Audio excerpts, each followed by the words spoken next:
بالاخره زوجین میتونن به گوشی هم دسترسی داشته باشن یا خیر؟ سلام. شمایی که دارید الان این ویدیو رو تماشا میکنید احتمالاً بارها سردرگم شدید که آیا بالاخره گوشی و موبایل تو رابطه عاطفی یه وسیله شخصی محسوب میشه یا خیر؟ احتمالاً حرفها و نظرات متفاوت زیادی رو از افراد مختلف در این مورد شنیدید و بین این همه نظرات مختلف گیر کردید و نمیدونید که باید تو رابطه چی کار کنید.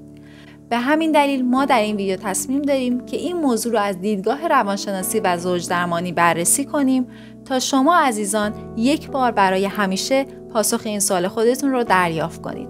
پس تا پایان ویدیو همراه ما باشید.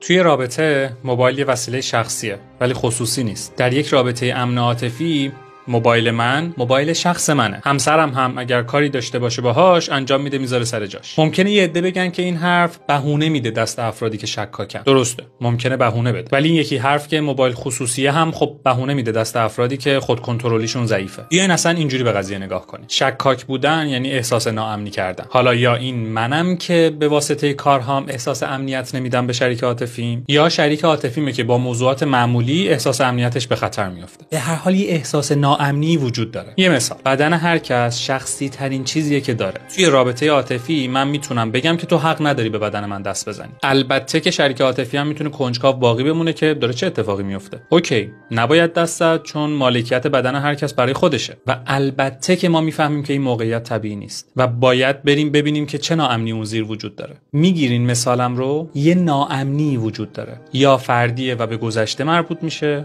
یا توی همین رابطه ایجاد شده یا جفتش. به همون شکلی که توی مثال بدن گفتم، وقتی شریک عاطفی میگه که تو حق نداری به گوشی من دست بزنی، اوکی دست نمیزنم، ولی چرا؟ و تا موقعی که این احساس ناامنی تکلیفش روشن نشده، این سوال که چرا نمیشه دست زد سوال معتبریه.